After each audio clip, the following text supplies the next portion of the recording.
மது மற்றும் போதை பழக்கத்திலிருந்து விடுபட அணுகுவீர் ஜீவன் கேர் சென்டர். தொடர்புக்கு 9025912345. அனைவருக்கும் வணக்கம். இது வந்து ஒரு படத்தை பற்றி சொல்லணும்னா நன்றி தான் சொல்லணும், வேறு எதுவும் சொல்கிறதுக்கு இல்லை என்கிட்ட. சென்னை மாடல் லவ் பாடல்கள் வந்து ஒரு 12 பாட்டு இளையராஜா அவர்களோடு இணைந்து பணியாற்றும் போது குமார் ராஜா தான் அதை இயக்குனார். அப்போ பேசிகிட்டே இருக்கும்போது நிறைய அந்த ஒரு 12 பாட்டு ராஜா சாரோட எழுதிட்டு இருக்கும்போது டெய்லி தினசரி ஒரு வாரம் சந்தித்து பேசிகிட்டே இருந்தோம். நானும் ஒரு 2000 பாட்டு சினிமாவுக்கு எழுதியிருந்தா கூட குமார் ராஜாவுக்கு எழுதுகிற பொழுது வேறு ஒரு அனுபவமாக அது இருந்தது. அது என்ன, அவர் எப்படி அதை வாங்கிக்கிறாரு அப்படிங்கிறது ரொம்ப ஆச்சரியமாச்சு. அப்படி பேசிட்டே இருக்கும்பொழுது ஒரு ஹிந்தி படம் இருக்குது, அதில் நீங்கள் ஒர்க் பண்ணுறீங்களான்னு கேட்டார்.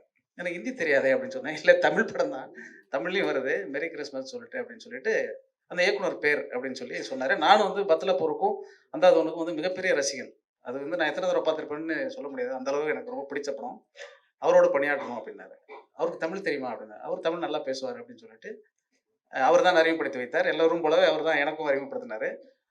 ஆனால் வழக்கமாக எழுதக்கூடிய ஒரு பாடல் முயற்சி இல்லை பாடல் பணி மாதிரி இந்த படத்தில் இருக்கல. அது என்னன்னா, நீங்கள் சொன்ன மாதிரி இப்போ சண்முகராஜா அவர்கள் சொன்னது மாதிரி தான் மனநிலையாக வந்து இந்த படத்துக்கு தயார்படுத்துறது இருக்கு இல்லையா, அது வந்து ஸ்ரீராம் சார் வந்து ரொம்ப சரியாக முதல்ல ஒரு முறை கூப்பிட்டு ஒரு 3 நாள் இந்த படத்தை மொத்தமாக எடுத்ததுக்கு பிறகு தான் இந்த பாடல்கள் எழுதணும்.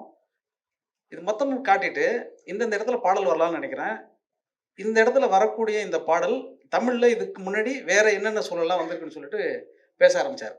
எனக்கு ரொம்ப ஆச்சரியமாக இருந்தது. தமிழில் இருக்கக்கூடிய மிக முக்கியமான வெற்றி பெற்ற பாடல்கள், சிறந்த பாடல்கள் அத்தனையும் அவர் யூடியூப்பில் சேவ் பண்ணி வச்சு அதெல்லாம் போட்டு காமிச்சு இப்படி இருக்கலாமா இப்படி இருக்கலாமான்னு காமிச்சார். அது வரைக்கும் டியூன் தெரியாது எனக்கு. அந்த டியூனை திருப்பி போட்டுட்டு இந்த பாட்டோடைய மாதிரி இந்த பாட்டை நாங்கள் வாங்கியிருக்கோம், இதுக்கு என்ன கருத்து சொல்லலாம், இந்த பாட்டுக்குள்ளே என்ன அர்த்தத்தை சொல்லலாம், நீங்கள் யோசிங்க, யோசிச்சுட்டு நம்ம எழுதிக்கலாம் அப்படின்ட்டு.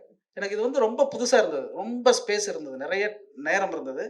ஒரு பாட்டுக்குள்ளே வந்து ஒரு ஆய்வுபூர்வமாக எழுதுகிறோமா அப்படிங்கிறதெல்லாம் எனக்கு ஒரு மாதிரி வித்தியாசமாக இருந்தது. ஏன்னா உடனே ஒரு டியூன் கொடுப்பாங்க, அந்த சுச்சுவேஷன் சொல்லுவாங்க, அதை எழுதி வாங்கிக்குவாங்க.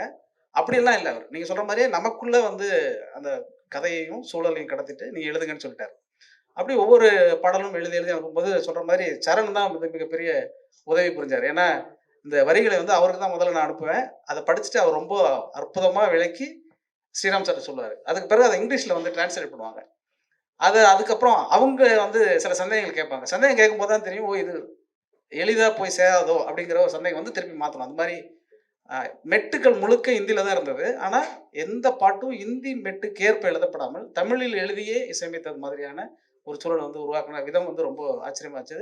அதுக்கப்புறம் எல்லாம் முடிஞ்சிட்டு சரி பாட்டெலாம் முடிஞ்சாச்சு நம்ம தப்பிச்சிட்டோம் அப்படின்னு நினச்சி 4 பாட்டு எழுதி முடிச்சுட்டே இருந்தேன். இல்லை இனிமேல் தான் ரெக்கார்ட் பண்ண போகிறோம் வாங்க அப்படின்னு சொல்லிட்டு அந்த உச்சரிப்பு உட்பட ரொம்ப கவனமாக பார்த்து ஒரு தமிழ் படத்திற்கு ஒரு தமிழ் படத்தை எப்படி கவனத்தோடு செய்வோமோ அது மாதிரி ஒரு சின்ன வார்த்தை கூட எப்படி மக்கள் செல்வன் விஜய் சேதுபதி சொல்லுகிற பொழுது ஹிந்தி அவர் பேசுறதுக்கு எவ்வளோ சிரமப்பட்டு கற்று ஒவ்வொன்றா பேசினார் சொன்னார்ல, அது மாதிரி அந்த பாட்டுக்கு அதை பாட வருகிற எல்லாருமே வந்து வேற வேற மொழிக்காரர்களாக இருந்தாலும் தமிழை ரொம்ப அச்சர சுத்தமாக பாட வைக்க வேண்டும் ரொம்ப விரும்பினார்.